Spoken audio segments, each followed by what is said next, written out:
All right, ladies and gentlemen, is running dead? So this is what we're going to talk today about, is like, what is the best cardiovascular training method when you're getting older, like I am getting older. Maybe you are getting older, or maybe somebody that you care about is getting older, either way. And then we also answer the question, is running actually dead for the older population? Moderate physical activity is clearly linked to a reduced cardiovascular and all-cause mortality. So what does that really mean? So basically, guys, endurance training is important. You got to do something, but even moderate activity is very beneficial. So you going out for a walk at a brisk pace, that's beneficial. Any sort of activity is beneficial. So you don't want to just give up if you don't feel like running. It just really doesn't matter. Like move as much movement as possible, and if you can do it briskly, that's even better. Now, there are some significant benefits to aerobic training. So, right, your blood pressure goes down, you might have a lower resting heart rate, your lipid profile can improve. So these are all great things, right, for cardiovascular training. So we're like, okay, but what we cannot forget is the head. So cardiovascular training has shown to lead to cognitive improvements. So if you're struggling with something like that in your family, or if you just want to be preemptively active and do something for you getting older and making sure that head stays in shape as well, nothing is as beneficial as exercise at the moment. Now, that doesn't mean like down the road we're not going to have something,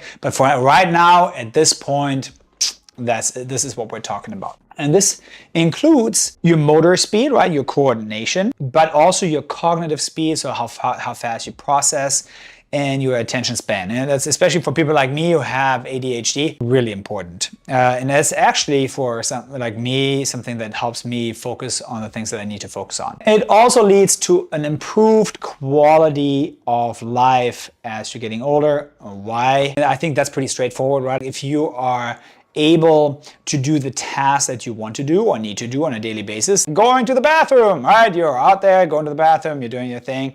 It's great, right? But if you can't go anymore and now you need somebody to come in, the person needs to wipe your butt, and that's all going downhill from there, and quality of life is going downhill from there. So, high intensity interval training, what about that? Is it a good thing to do? Is it not a good thing to do? Is that basically a death sentence? Let's talk about high intensity interval training, all right? So high intensities, we're talking about 30 seconds, a minute intervals, maybe up to 2-3 minutes intervals. Really high intensity, so you're really pushing it. We've got good news. Your cardiac function can improve. That's great. Your insulin resistance improves even more so than with moderate intensity exercise. So that's clearly a win right there. And then it improves your VO2 max, which the moderate intensity exercise does not do.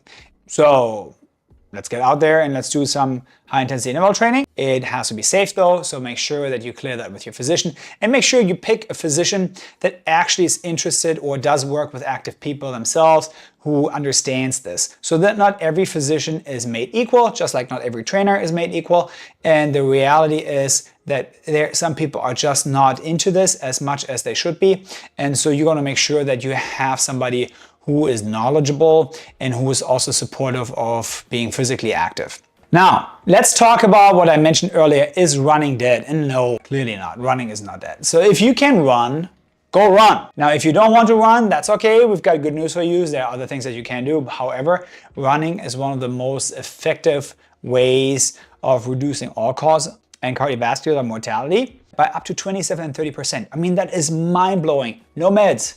That's without any medication. That's a reduction of 27 to 30% all-cause mortality. So especially for people like me, I'm 47, you might be around the same age or even older. This is when things start to go awry a little bit, right? Like you might start ending up at a funeral of a friend of yours that kicked the bucket a little bit too soon, and they might have had a genetic disposition. So while running alone would not have fixed that, it definitely would have helped him or her in that case. So it is associated with a better survival rate, and any amount is beneficial. So that was really interesting. So when I was looking into this, when I was preparing all of this, they were saying like any amount is beneficial. So even if you go out once a week, and longer is not necessarily better. So I would say here, go out, do something for 2-3 times a week. Or if you're like, my joints don't hold up that much, so like, well, maybe do it once a week and then do something else another 2 days a week, and bam, you're golden, you're set, you're all right, I can do this, I'm feeling good in my body, and that's fantastic. Now, let's look at a couple of other things here as well. So cycling is obviously something that is used frequently by people, and as always, cycling is great. It lowers cardiovascular disease incidence and the mortality, so we're golden there.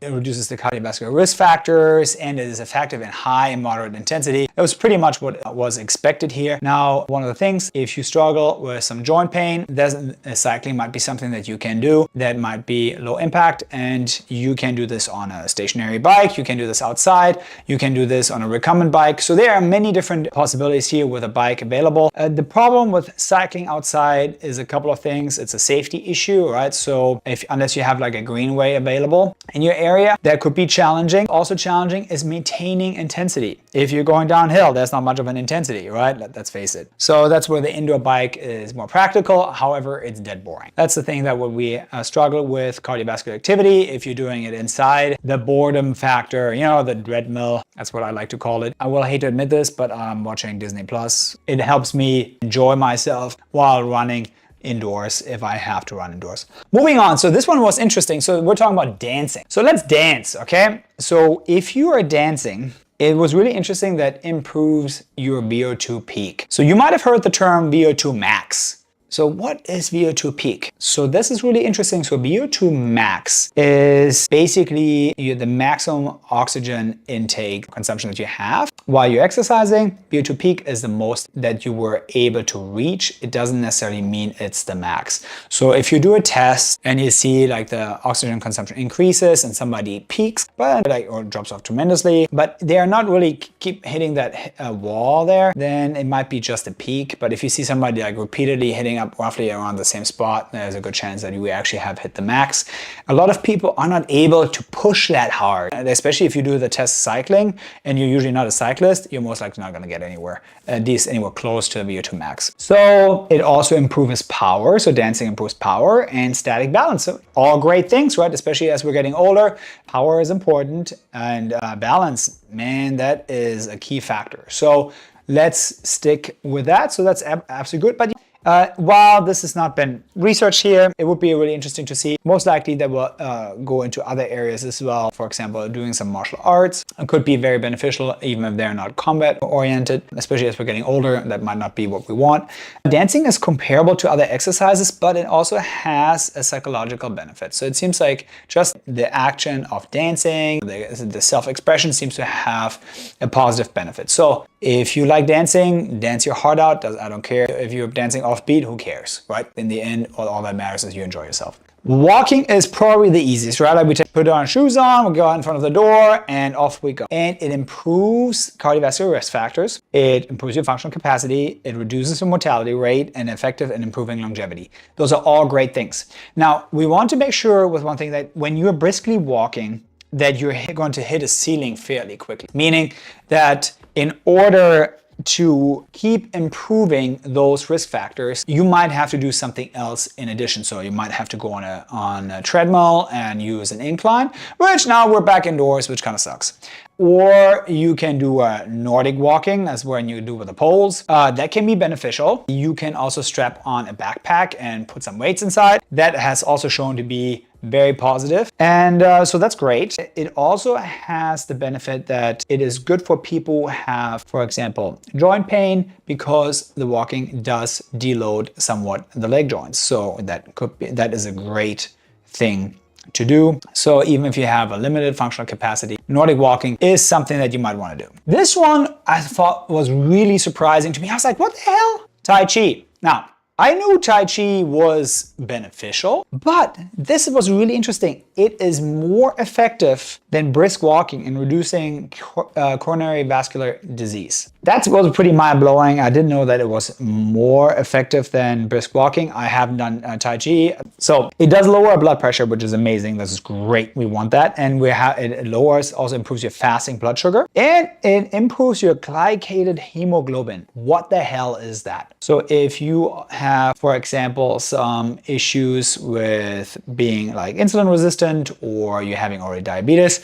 your doctor, I'm sure, has thrown that word A1C out, or that abbreviation, and that's what that is. So it improves that too. So go for it. Mental health benefits and self-efficacy. Well, there we go. So mental health, I mean, like, who doesn't need that? I mean, like, I talk to my counselor once a month. Great. It helps me stay sharp and also helps me to stay more or less balanced and just be a nicer person.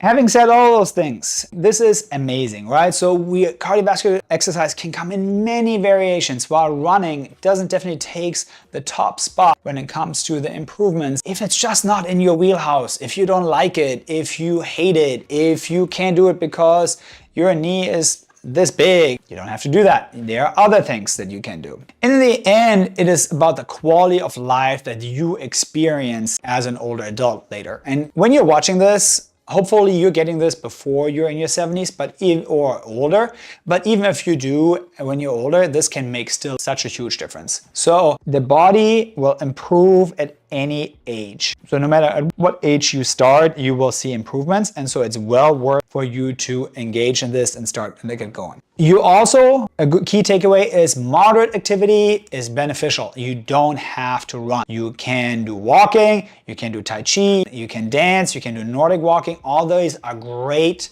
tools in your toolbox. So just try it out, see what works for you. High intensity exercise is fantastic, and that will be hard to do with walking. So there you will have to find something like cycling or running or elliptical or stair climber, something of that fashion. And it can be safe if you take the necessary precautions. Make sure that you check that in with your doctor. They might ask for a stress test just to make sure that you're good to go. And overall, what we found here today is go outside, do something, do some cardiovascular training. It's important.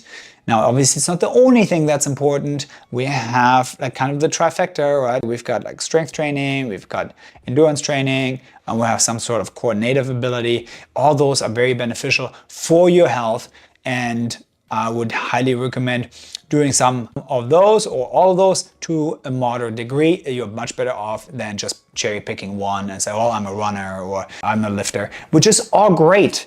That is perfectly fine. I mean, there's nothing wrong with having a sport that you enjoy. Just make sure that you don't completely cut the others out. On that note, guys, I will see you next time. Have a great one.